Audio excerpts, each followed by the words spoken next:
Dinero.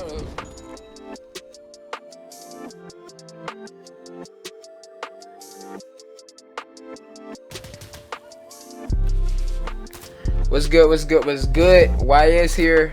You feel me? Get it.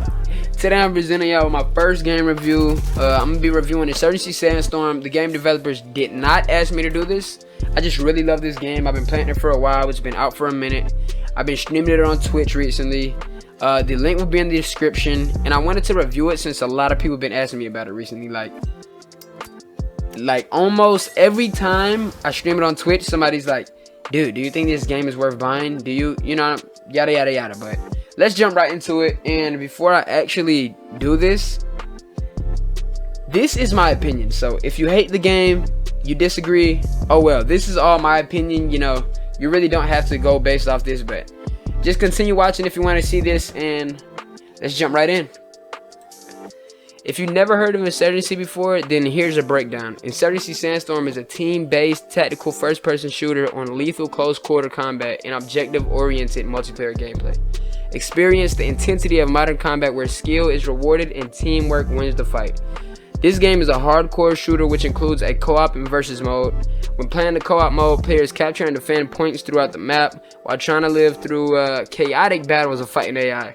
When in versus mode, players will compete against other players to win by capturing points or having the most kills when playing that specific mode. During this review, I would be ranking 6 different aspects of the game on a scale of 1 to 10. 1 being terrible, 10 being outstanding. So the different aspects I would be like reviewing would be customization, gunplay, graphics, difficulty, and pricing. So let's get right into it. This game series has came a long way from being like a community made mod for Half-Life 2, starting off as Insurgency Modern Infantry Combat. I played all the Insurgencies, and Sandstorm is by far the best one. Like, this game does a great job of having cinematic, intense, eye-catching gameplay. And like, one thing I like about this game, you don't have to be super sweaty to get a kill. It's like more on the casual side of hardcore shooters. With its easy keybinds and almost instant time to kill, this game is slightly more easier for new players to get a hang of, rather than games like Arma or Squad, where you had to know 1,000 keybinds just to move around and shoot properly. I wouldn't say this game is filled with too much content, but the community definitely has lots of mod and mod.io for the game to feel new. Lastly, I believe like last game it was Workshop, but this time they switched over to mod.io. So with that said, let's jump into customization. Character customization on Insurgency is based on an in-game currency that you earn by playing and ranking up. Each item costs a certain amount of coins, and once you acquire enough, you can purchase the item and equip it as you wish. You have 2 different characters that you can customize, since they're 2 different teams. You have your Insurgent, and then you have your Security. You can customize almost everything on your character.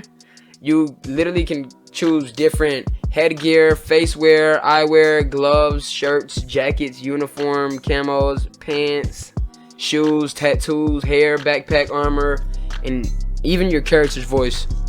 The only thing that you don't have too much control over, or actually no control over at all, is your face and your gun skin.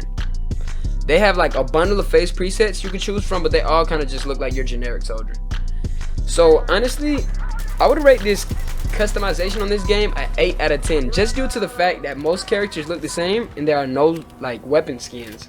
In most first-person shooters such as like COD and Battlefield, a lot of players that I know, like not even that I know, just a lot of players in general, enjoy customizing the way their gun looks and like that little extra grind for like gun skins and everything. But other than that, this is an 8 out of 10 in this aspect. Now let's jump right into the gunplay. Gunplay literally can make and break a game.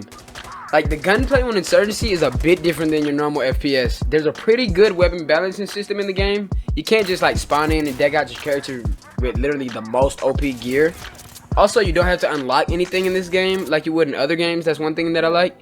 At the beginning of each game, everyone has to choose a class. So like, these classes consist of Commander, Observer, Rifleman, Marksman, Demolition, Gunner, Advisor, and Fragger, I believe.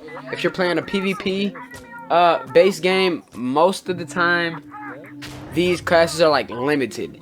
You know, you can't, everybody can't be Gunner, everybody can't be Commander. You know, there's only like 1 Commander, 2 Observers, I believe there's could be a bunch of riflemen though, I believe. And let me just give you a little breakdown of each class.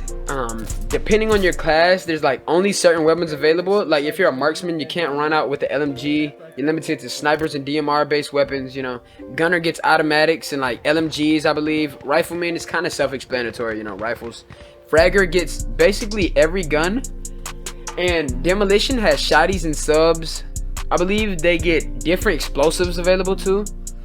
Advisor, he has like exotic guns, you know. And Commander gets almost every weapon, but is in charge of calling artillery. Observer is basically the same as Commander, but instead of choosing where to put the artillery, he's just in charge of like communicating it to the person above. So without an observer nearby, the Commander can't call anything in. And in some PvP and co-op modes, this can actually be a game changer. Like this can be key. Say if you need some artillery in, but your observer isn't there, and then your observer gets shot, you can't call any more artillery. Or say if your observer is in the middle of calling it and he gets his head blown off, then boom, he never communicated to the people above, so it's still not happening. But once you choose a class, you make a loadout. Every player has a certain amount of points you can use like to gear up your player. This is basically the key to the weapon balancing system. Certain guns and attachments or armor may cost more than others, and this is how the gameplay is like balanced, you know. Regardless of what weapon you have or what armor your opponent is, if you manage to like land 1 or 2 bullets on them, they'll die. Like the time to kill is almost instant. And if you're using one of the weaker guns, then it'll be 4 bullets at the max, like sidearm or anything like that. This game incorporates like some real good life aspects, such as like bullet drop, wall bang, bullet impact, and like some pretty realistic recoil, you know. It's not out of this world, it's definitely controllable, but the recoil is pretty realistic.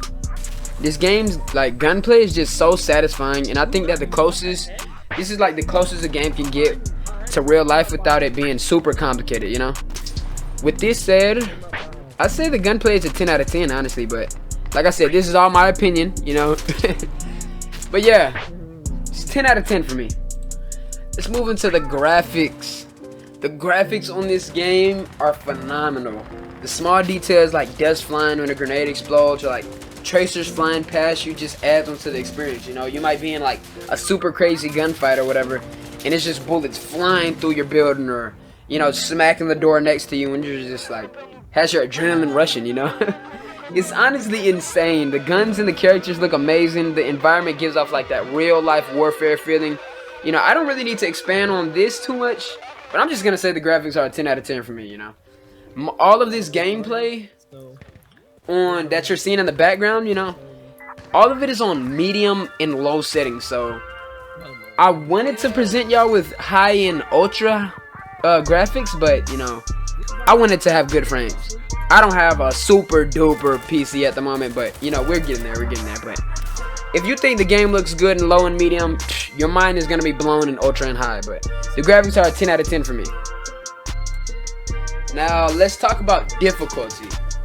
For me, this game wasn't too difficult to get used to, probably because I've played the previous version and I love like hardcore shooters and mil sims, so like I kind of knew what I was getting into when I jumped in my first match. But for someone that doesn't play those type of games, it would definitely take a couple matches to get used to, and you could definitely get frustrated, you know.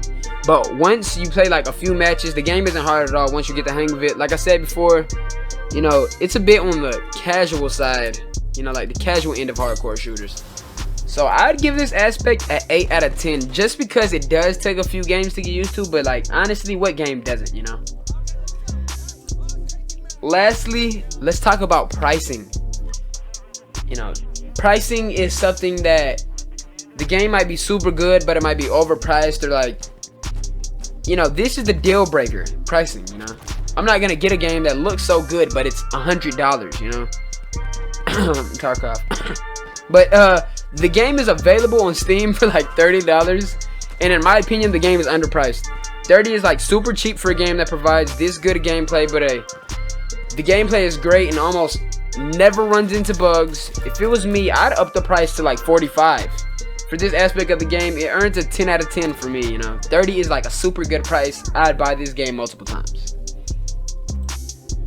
Overall, the game gets a 46 out of 50. A lot of people ask me if the game is worth buying, and my answer every time is yes. Like, One downfall though is that the community isn't very big, so you'll definitely be running to like the same players a lot, and when trying to like play ranked mode, you literally won't find a match. When like just some other modes, you actually won't find a match, you know. The people that do play though, they're all into the game. There's so many mods being created by the community and maps, so that you'll feel like there's always new content, you know, to be downloaded. But to wrap it all up, this game is definitely worth buying, and you'll have a blast on it, especially with friends. Hope this helped anyone who's on the fence of buying the game, and if you like the content, make sure to like and subscribe. Hope everybody enjoyed this review, and this is just my opinion, by the way. So some people might literally hate the game and disagree with me, but this is just my opinion. For the remainder of the video, I'm just gonna leave you this content to enjoy. Don't forget to like and subscribe if you'd like to see more game reviews like this. Let me know which one, and leave that in the comments, my guys. Leave that in the comments. But I hope y'all enjoy the rest of this content. Peace.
Okay,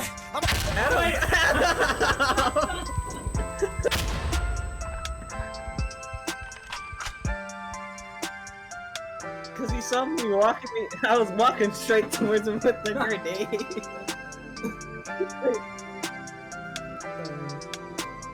He was missing all his shots too, and I was just getting him closer.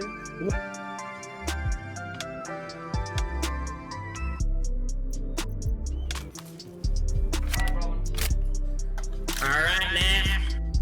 I'm on a nice dirty fight.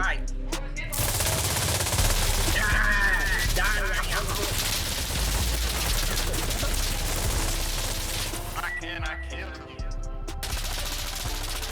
I am a god.